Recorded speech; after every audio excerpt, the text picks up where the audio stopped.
please remember to leave a like, a comment, share the video about, and if you haven't already, subscribe. Thank you.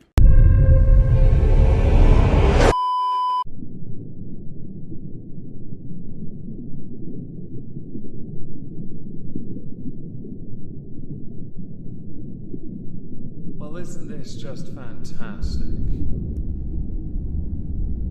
Captain's log, subdates 230125.3. One day away and Ensign Spoon is acting even more hyperactive than usual. He's even polished himself so much that he looks like a borderline god. I'm kinda curious why the Emperor couldn't be a spoon on a golden throne now. Hello everyone, welcome back to another video. This is not the planned Halls of Injustice I was intending to be released today. That's okay. You'll get it next week instead. Instead, I want to talk about a different type of jail, Twitter jail. One that I had thought, much like many because we were optimistic about the future of the Twitter, that perhaps those that had been in Twitter jail would not remain there, and perhaps the use of the Twitter jail would be less prevalent. Unless, of course, you commit parody, which is haram against Elon Musk, although you do get your accounts back eventually. Or you post something that triggers someone else that is quite close to Elon Musk. Now, I, being a much smaller Twitter user, have to pick my words very carefully. Firstly, I don't want to be yeeted off Twitter. I use it for This Week at Twitter, and I use it because I actually like using Twitter. I like the engagement. I don't get into fights, and I don't start fights. The engagement we're going to talk about today led to 2 trending tags,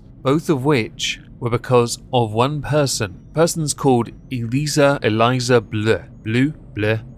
I follow her on Twitter, and I have done for a while. She's an advocate to raise awareness for sex trafficking of children, she herself being a survivor of rather heinous crimes. The 2 trending tags were Free the Quartering and Free Brittany Venti. Generally speaking, I don't keep up with either of them. I had actually forgotten Brittany Venti was even about anymore. In the context of the Quartering though, I know he's on some speaking terms with Elon Musk. They have had interactions on Twitter. I believe Elon Musk even followed the Quartering, I think. So seeing that he and Brittany Venti have been put into Twitter jail or banned astonished me. That said, both their Twitter accounts are, at time of recording, still there. They just can't get into them, I believe. But the offensive material itself has since been removed. As you can see here, tweet violated the Twitter rules, twice for Brittany Venti and once for the Quartering. After scrolling through for quite some time to try and find the original posts from Brittany Venti and the Quartering that got them yeeted in the first place,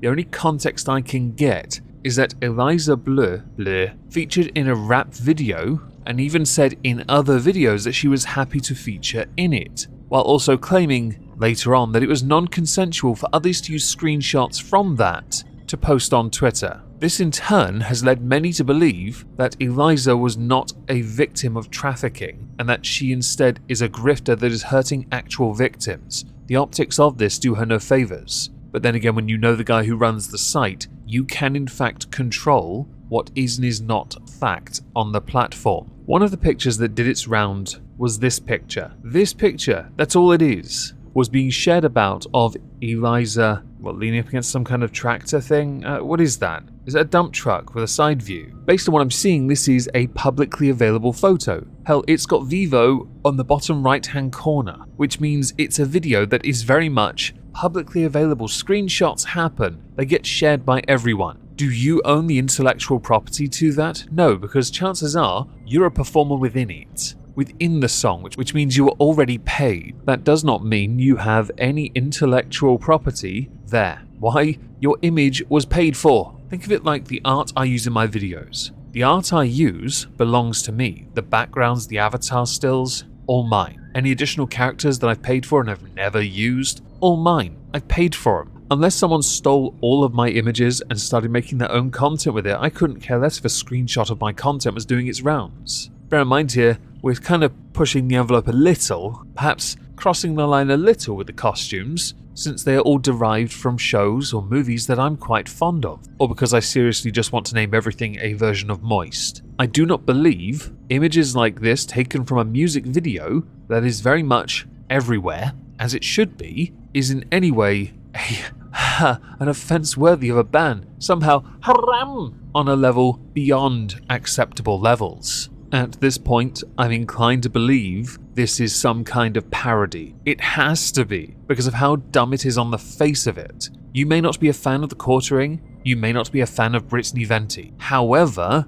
you have to accept, I'm sure many of you can agree with me here, banning someone for posting a screenshot from a YouTube video is not ban-worthy, nor is it copyright infringement. This invariably and always backfires on the person doing the claiming. First of all, flaggers are not respected in the slightest, meaning the very thing you champion will be devalued because of guilt by association, which we can all agree is dog crap, but happens anyway. I'm sorry, but that is a fact. Immutable fact at this point. But also, the second thing it does is getting you memed to high heaven, Eliza. Why? Because then they realize not only can you not take bants, jokes, criticism, but they realize the potential for lolcow is there. And we on the internet love a good harvest. If you are at all familiar with the Streisand effect, you'll understand how this certainly comes across as that. For those who don't know, it is considered a phenomenon in which an attempt to censor, hide, or otherwise draw attention away from something only serves to attract more attention to it. This is important. What we're going to do now, though, is go and look at Eliza's response to this first, before we go and look at other tweets that are related and connected, along with results from appeals. The first tweet I want to read, though, to give you additional context, comes from Zach Voorhees. Eliza is threatening to sue Brittany Venti because she used a photo from this publicly available video that she signed a release form for. Eliza says it is a non-consensual video. She's lying and being a bully. I don't like bullies, so here's the video. A retweet of Eliza's statement. This is important. She put out a little Twitter thread. I'm going to address this one time and one time only. Well, when magnanimous in victory, of course, you're only going to make it seem like you're on top once. A non-consensual photo was posted of me yesterday on Twitter. The photos have been removed. The source of the photo has also been contacted and I'm preparing to escalate to the full extent of the law. A lolsuit. Cute. Twitter did an outstanding job and they will be excluded from legal action. There won't be anyone else involved spared. I take things all the way and I have no chill. I am a survivor advocate and that doesn't stop with advocating for myself as a survivor. I'd encourage my enemies to study the lair. I have been for many years. It might stop you from making rookie mistakes in the future.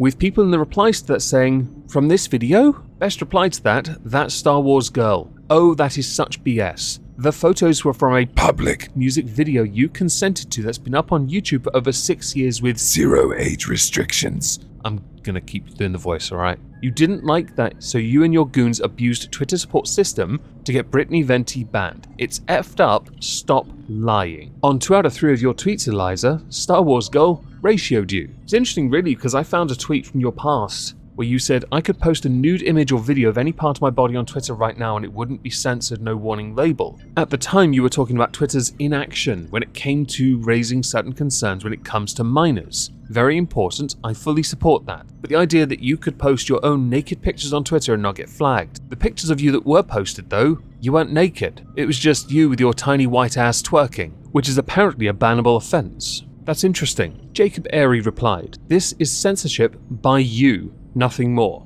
Ollie London, so a music video of you twerking, practically naked and highly sexualized, resurfaced, and you are threatening to sue them, even though you would have signed a release to be in the video. Real reason is because video shows you in another light, not consistent with your Twitter character. Your issue with the photo video is that it completely contradicts who you pretend to be, an advocate against sexual exploitation. Yet in the video you were in, it promotes sexualization of women and degrades women. You would have consented to be in the video, so you cannot sue. When the voice of reason is Ollie London, someone who contradicts themselves on a daily on TikTok, you know you done goofed. And Ollie London is 100% correct. 100%. If something's a character, we all get it. You may as well just own up to it at this point. If you're going to threaten a lolsuit, I can't wait to see that unfold. Because it is a lolsuit. It will be thrown out so fast. You are so arrogant. It's astonishing. And I say you are so arrogant because there's also a very short clip of you on a show talking about the Streisand effect. 2,000 death threats on Twitter. You think Twitter had the time to censor that? No. Right. It's like they got this double standard. Double standard? That's like the understatement of the century. What about the censoring, right? Like, they've been censoring everybody, but they won't censor your human trafficker. Or here we go. Like Conor McGregor walking in. Lord Jesus, grant me the serenity to accept the things I cannot change, the courage to change the things. Now, okay, this is a scoop with that, okay? So Twitter did just change the terms of service. Jeremy of the Quartering has made 2 videos covering this. The first titled, I have been banned and threatened with a lawsuit by Elon Musk and friend Eliza blah blah blah blah. The second being new shocking details about my ban. Elon Musk has given insane powers to Eliza to ban links. In the first video, he promotes a web page newsletter thing. Nothing wrong with that because he wants to reach out to those that follow him on Twitter and on all platforms, of course, so he can maintain contact and, of course, engagement in his content. There are other reasons involved in that. We're not going to be talking about that. It just deviates from the main focus, and that is that he is not able to use his Twitter to engage in those who would otherwise ordinarily engage with him on Twitter, but he's also not able to promote his content on other platforms because Twitter has quite a vast reach, and that's where you really want to promote your content or ask people what they want you to talk about. Brittany Venti underneath the first video had commented, "Thank you for covering this. Eliza is making it harder for the victim she claims to be an advocate for. Hopefully Jeremy and I will be unlocked soon. I cannot contact anyone in Twitter messages or read what's happening on Twitter, so thank you everyone who's speaking up in my place." Her appeal was rejected, by the way. That was in the Free Brittany Venti tag. I left it till now because it seemed only right to mention it when she herself had said something about it. Other comments underneath indicated that she had made an appearance on Tim Pool's Tim's Cast. I've never actually watched his show. The comments under Jeremy's video seem to indicate that she just told a pack of lies throughout her entire appearance. In fact, many pointed out that she is nothing more than a liar within the comments of the Quartering's video. Whether they are simps for him, I don't care. Her actions, though, and I agree with other commenters on the second video, do come across as somebody who is undermining the credibility of Twitter's new management, because that is how this comes across. If you have that kind of power, you have too much power. And the entire point of getting rid of all those who ran Twitter before was to prevent crap like this. Apparently it isn't. So us optimistic types who thought this is what would happen are just watching somebody undermine all of it because they themselves can't handle the truth. The truth is, this idea of a lawsuit will only end one way, with Eliza losing, and Twitter looking like it is even more pathetic than it already is. Somebody had made a comment though on the first video that I didn't know she'd said. Apparently Eliza had once said, "I'll die on the hill of free speech." But if that is a hill you're going to die on, you need to accept that works all ways, and that includes using images of you in any context to make a point. It is still free speech. The message is quite clear even in image form. Eliza herself, at present, is being eaten alive by her own followers, many of whom are telling her you got this wrong, but she is so magnanimous in victory that she refuses to see sense, a common mistake from those who genuinely believe themselves better than others. All humans are equal. According to some though, there are a few on this planet who are more equal than others. They have so much extra equality, they could consider themselves to be better than you, especially when it comes to inserting things like buzzwords. Any excuse to pigeonhole a person and dismiss them rather than address the criticisms levied at you. And Twitter is wrong on this to act in the way it has over images that she does not own the copyright to.